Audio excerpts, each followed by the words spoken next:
Alright, this is Count the Ways.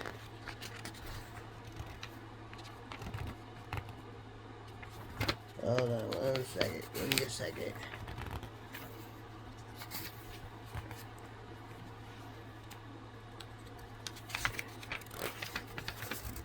Ah, I missed a page. That's why. Why if it isn't Millie Fitzsimmons? A deep, booming voice said. In the darkness, it was hard to tell exactly where it was coming from, but it felt like it was all around her. Silly Millie, chilly Millie, the ice-cold goth girl who's always dreaming of death. Am I right? Who are you? Millie demanded. Where are you? Above her, a large pair of terrifying blue eyes rolled backward, looking down into the chamber. I'm right here, silly Millie. Or maybe I should say, you're right here. You're right inside my belly. In the belly of the beast, I guess you could say. So, you're the you're the bear. Millie wondered if she had fallen asleep after she climbed inside the old robot. If she was dreaming, this was all too weird. You can just think of me as a friend. Your friend till the end. We just have to decide if the end is going to be slow or quick. I I don't understand. The space was starting to feel claustrophobic. She tried the door. It wouldn't budge.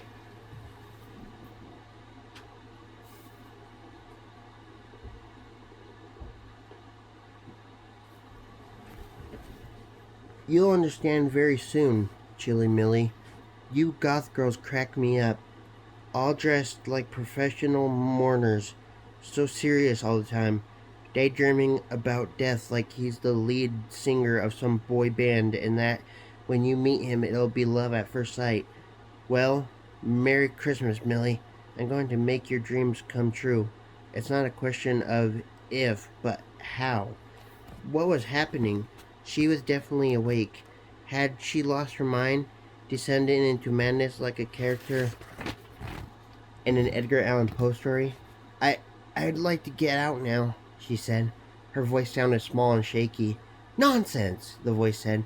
You're going to stay in here, all nice and cozy, while we work out how you're going to have your dream date with death.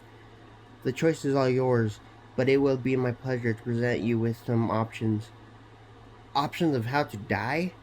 Millie felt the cold, metallic taste of fear in the back of her throat. Fantasies about death were one thing, but this felt like reality. Millie. What a stupid name. She was named after her great-grandmother Millicent Fitzsimmons. But Millie wasn't the kind of name you saddled a person with. A cat or a dog, maybe, but not an actual human. Millie's black cat was named Annabelle Lee, after the beautiful dead girl in the Edgar Allan Poe poem, which meant that Millie's cat officially had a better name than she did.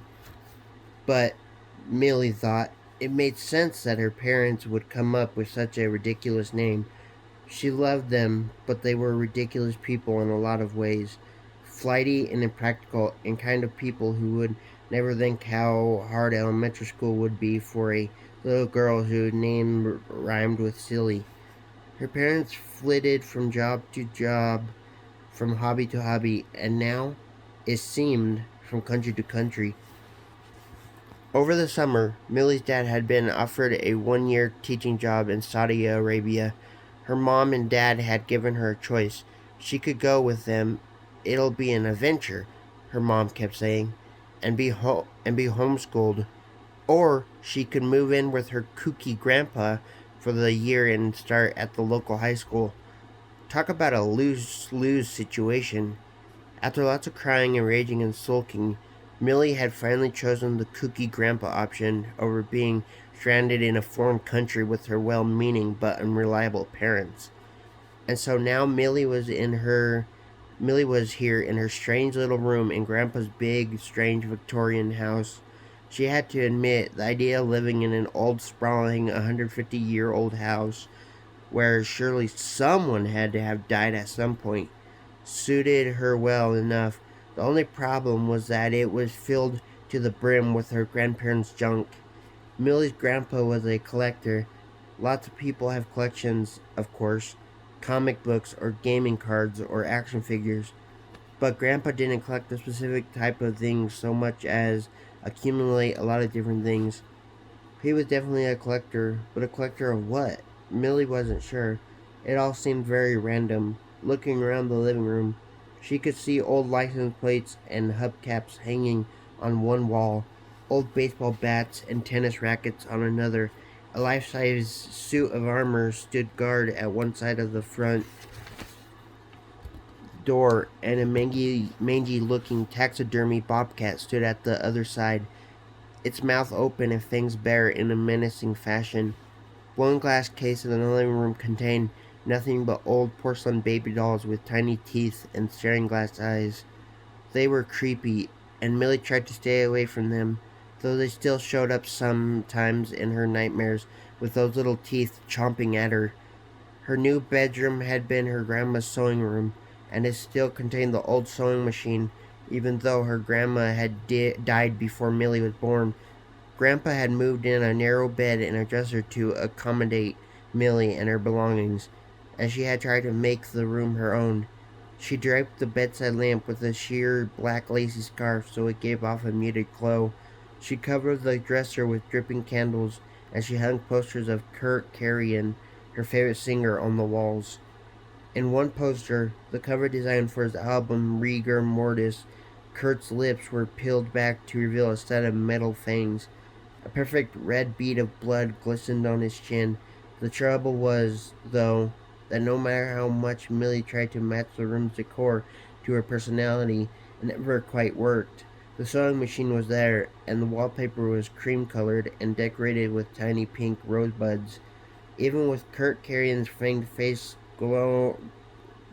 glowering on the wall, there was something about the room that seemed sweet and old ladyish. "Soup's on!" Grandpa called from the bottom of the stairs. This was how he always announced dinner, and yet he had never once served soup. "I'll be there in a minute," Millie yelled back, not really caring whether she ate dinner or not. She dragged herself off the bed and made her way downstairs slowly, trying not to bump into or trip over any of the clutter that seemed to fill every square inch of space in the house. Millie met Grandpa in the dining room, where the walls were decorated with souvenir plates printed with the names and landmarks of different states he had visited with Grandpa when she was alive. The opposite wall displayed replicas of antique swords. Millie wasn't sure what those were about. Grandpa was every bit as weird as his collections. His wispy gray hair was always messy and wild, and he always wore the same ratty tan cardigan. He looked like he could play a wacky inventor in an old movie. "Dinner is served, madam," Grandpa said, setting a bowl of mashed potatoes on the table. Millie sat at her place at the table and surveyed the visually disgusting meal: mushy-looking meatloaf, instant mashed potatoes, and creamed spinach that she knew had been packaged and frozen in a solid block until he zapped it in the microwave. It was a meal you could eat even if you didn't have teeth, which, Millie supposed, went with the territory of having an old person cook for you. Millie loaded her plate with mashed potatoes since they were the only edible thing on the table. "Now make sure you get some meatloaf and spinach, too," Grandpa said, passing her the bowl of grains. "You need the iron. You always look so pale." I like being pale." Millie wore a sheer light powder to make her face look even paler in contrast to the black eyeliner and black clothing she favored. "Well," Grandpa said, helping himself to meatloaf, "I'm glad you don't bake yourself in the sun like your mother did when she was your age. Still, you could use a little color in your cheeks." He held out the platter of meatloaf to her. "You know I don't eat meat, Grandpa." Meat was gross, and also murder. "Eat some spinach then," Grandpa said, spooning some out on her plate. "Plenty of iron in it. You know, back when I learned to do the little bit of cooking I can manage, it was all about meat. Meatloaf, steaks, roast beef, pork chops. but if you'll help me find some vegetarian recipes, I'll sure try to cook them. It would probably be better for my health to eat less meat anyway. Millie sighed and pushed the spinach around on her plate. Don't bother. It doesn't really matter whether I eat or not. Grandpa set down his fork. Of course it matters. Everybody's got to eat. He shook his head. There's no pleasing you, is there, girlie? I'm trying to be nice and figure out what you like. I want you to be happy here. Millie pushed her plate away. It's a waste of energy to try to make me happy. I'm not a happy person. And you know what? I'm glad I'm not happy. Happy people are just lying to themselves. Well, if there's nothing in store for you but misery, I guess you might as well go get started on your homework. Grandpa said and ate his last bite of mashed potatoes. Millie rolled her eyes and flounced out of the room.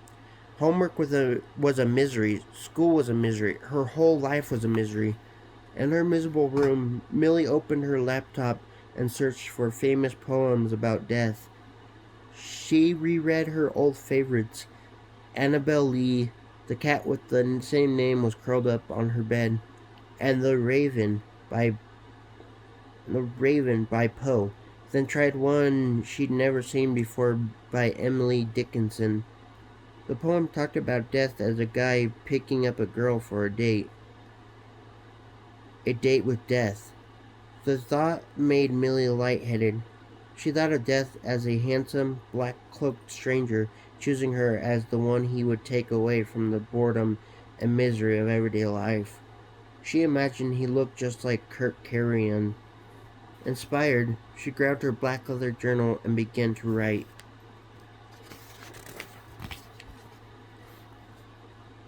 O death, show me now your ravaged face. O death, how I long for your chilly embrace. O death, my life is such a misery that only you can set me free. She knew poems didn't have to rhyme, but Edgar Allan Poe and Emily Dickinson rhymed, so she rhymed her poem too. Not bad, she decided. Sighing with dread of what lay before her, she closed her journal and took out her homework. Homework. Algebra.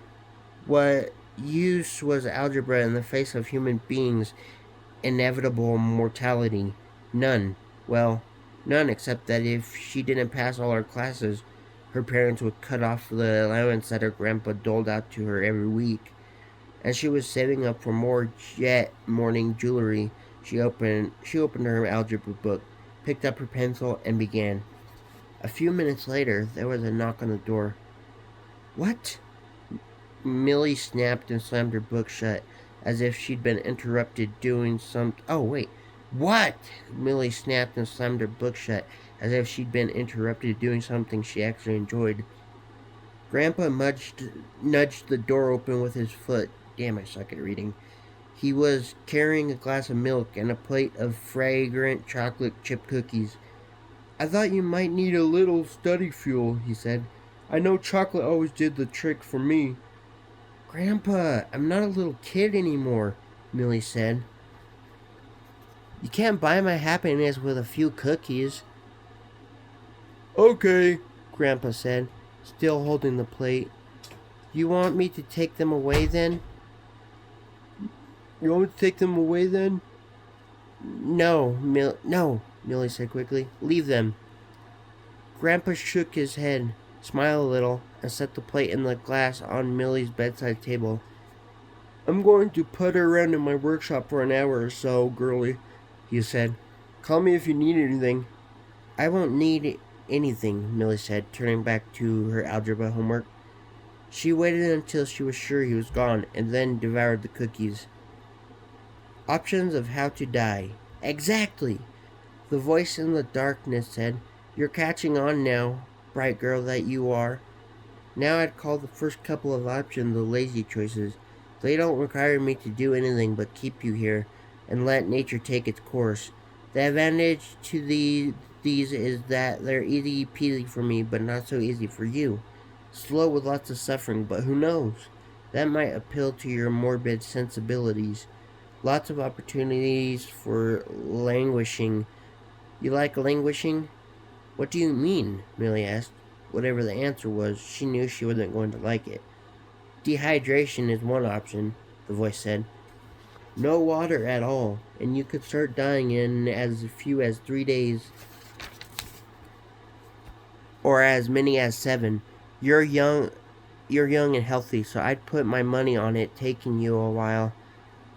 Depriving the body of water has fascinating effects. With no fluids coming in to filter and flush, the kidneys shut down and your body starts poisoning itself, making you sicker and sicker. Once those poisons have time to build up, you can suffer total organ failure or a heart attack or stroke. But that's death for you. So glamorous, so romantic. Are you making fun of me? The voice that came out of Millie was tiny and soft, the voice of a scared little girl. Not at all, my dear. I like you, Millie, and that's why I'm here to make your wishes come true. Like a genie, except you're the one who's trapped in a bottle. The voice stopped to chuckle. Starvation is another classic, too, but that's really a slow moving train. It takes weeks for the body to use up its stores of nutrition and break down all its proteins and turn on itself. It can take weeks. Some people have even lasted a couple of months. Millie knew her grandpa would rescue her before she could starve to death. That'll never work. Grandpa comes in here to put her around after dinner every night. He'll find me. How? The voice asked. He'll hear me in here. I'll scream. Scream all you want, lamb chop. It's soundproof. No one will hear you. And anyway, after a few days, you'll be too weak to scream. Winter break was just 1 week away, and the whole school was decorated with wreaths, Christmas trees, and the occasional menorah. Millie didn't know why people got so excited over holidays. They were just a desperate attempt to invent some happiness in the face of life's utter meaninglessness. Well, they couldn't fool her. People could wish her Merry Christmas and Happy Holidays until they turned Santa Claus red in the face, but she wouldn't say it back. Not that people were going out of their way to wish Millie well. As she walked down the hall to the lunchroom, one blonde cheerleader, Millie didn't even know her name, said, I'm surprised to see you out in the daylight, Dracula's daughter. The cheerleader looked over at her equally blonde friends, whom she'd been talking to more than she'd actually been talking to Millie, and they all laughed. The Dracula's daughter thing had started because she'd been carrying around a paperback copy of Bram Stoker's Dracula, and one of the jockey popular guys had said, Oh, look, how sweet. She's reading a book about her dad. From then on, she'd been Dracula's daughter. Of course, everybody knew she was really Jeff and Audrey Fitzman's daughter, which made her almost as much of a misfit as she would have been if Dracula were her real dad. The Fitzmonses were kind of a joke in the town, famous for their tendency to start projects with great enthusiasm and then abandon them. They had bought a rundown but once beautiful colonial house when Millie was 10 and had thrown themselves into refurbishing it. They had kept it up for about 3 months until they ran out of time, money, and energy. As a result, the house had a weird patchwork quality. The living room and the kitchen were repainted and it had new fixtures, but the bedroom still had old, peeling wallpaper and floors with squeaky boards. The bathroom pipes screamed when you turned on the water, and the ancient tub, sink, and toilet never looked clean, no matter how much they were scrubbed. The most talked about thing, though, was the exterior of the house. Millie's dad had repainted the front and one side a nice soft blue with cream trim, but paint was expensive. Painting was exhausting, and he really didn't like getting up on ladders. As a result, the front of the house was painted beautifully, but the back and other side were still covered with old, flaking white paint. Millie's mom said nobody would notice.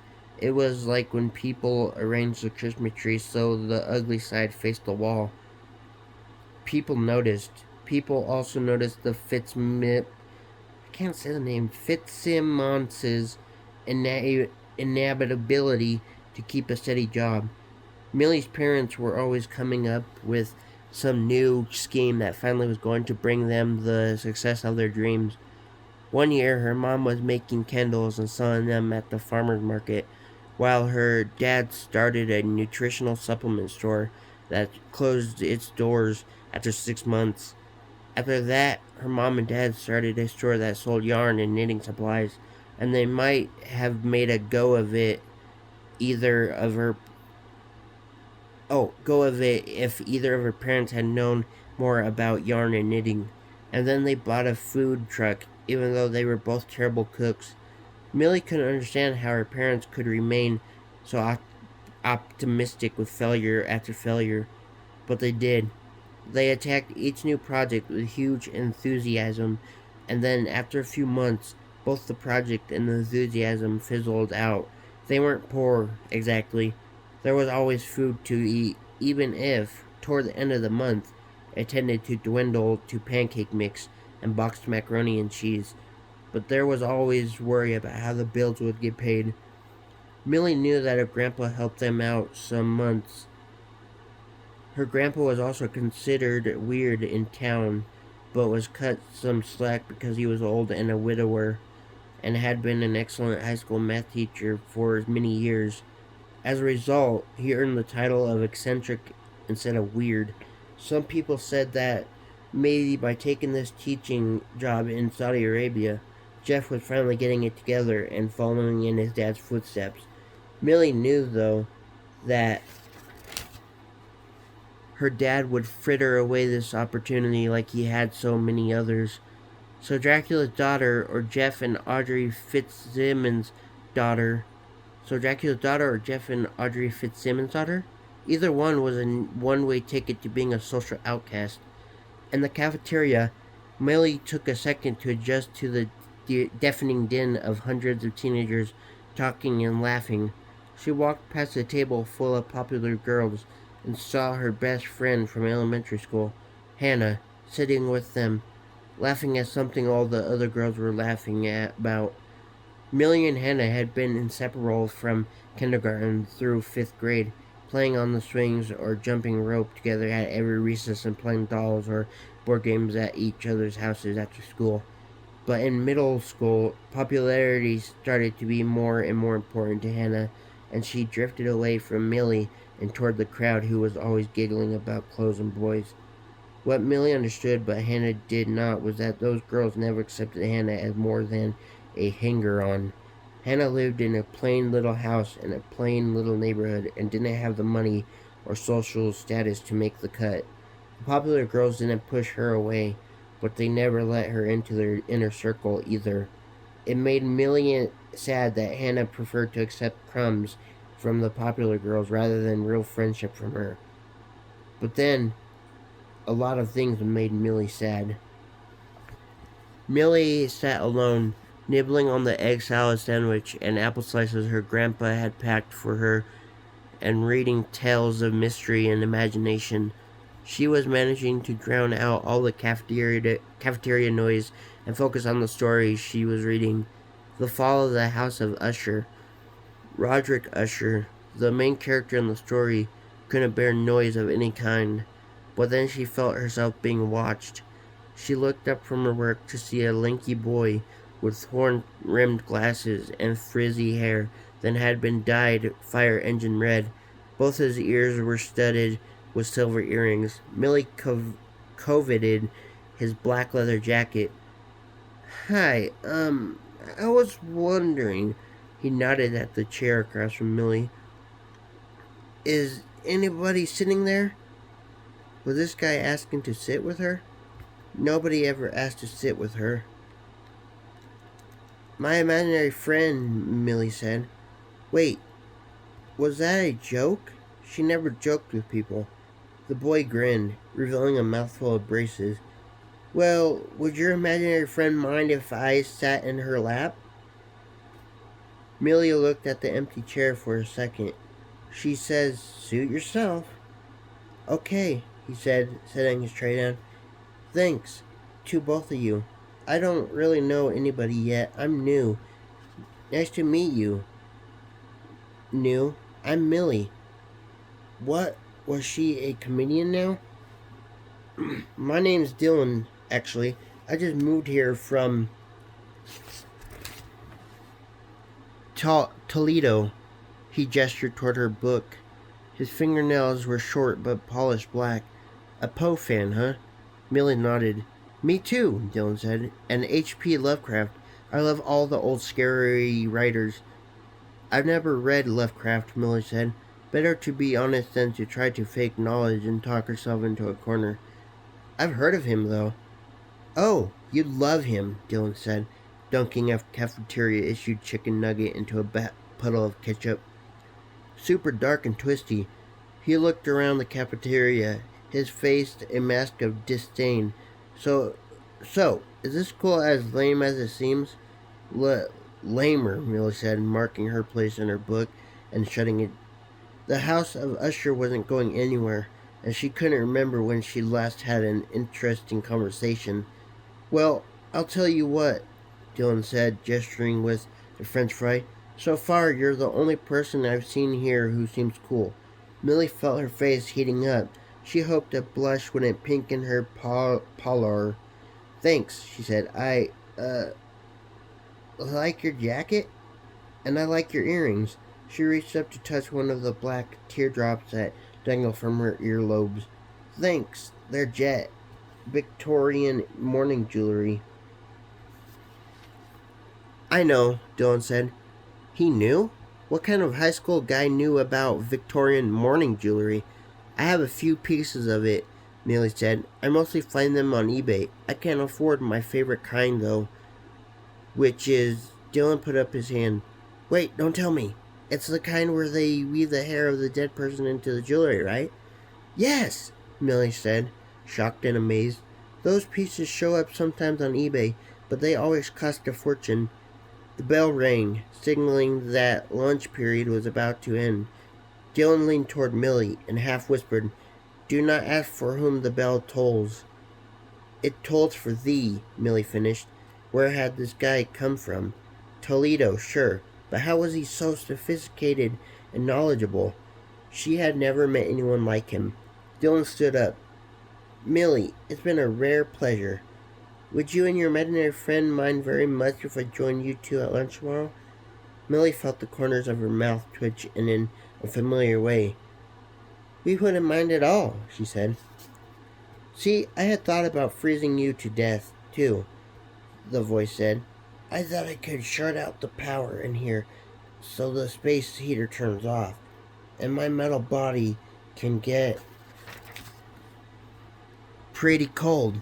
But I figured your grandpa would come in and notice the power was out in his precious workshop and would fix it right away. So freezing to death is a no-go. Sorry if you had your heart set on that one, Sweet Pea. Millie was shivering not from the cold, but from fear. I don't understand. Why do you want to kill me? Interesting you should ask, the voice said. There are a couple of reasons, actually. The first is quite simply that it's something to do. I sat in a salvage yard for ages before your grandpa found me and brought me here, where I've just been sitting, too. I'm bored out of my skull. Not that I have a literal skull, but you know what I mean. Aren't there other things you could find to do besides killing people? Millie asked. Whatever this being was, it was obviously intelligent. Maybe she could reason with it. None so interesting. And plus, there's my second reason, which is that death is what you want. You've been mooning around since you moved here, talking about how you want to die. Well, I like to kill people, and you want to die. It's a mutually beneficial relationship, like those little birds that pick the parasites off rhinoceroses. The bird gets to eat, and the rhinoceros gets rid of the itchy little bugs. We both get what we want. Win-win. Millie suddenly realized that she had spoken of death, written about it, but it had always been just an interesting idea to play around with. She never intended to take any action to make it a reality. But I don't want but I don't want to die. Not really. A horrible rumbling sound surrounded Millie and shook the body of the machine that trapped her. It took her a few seconds to recognize the sound as laughter.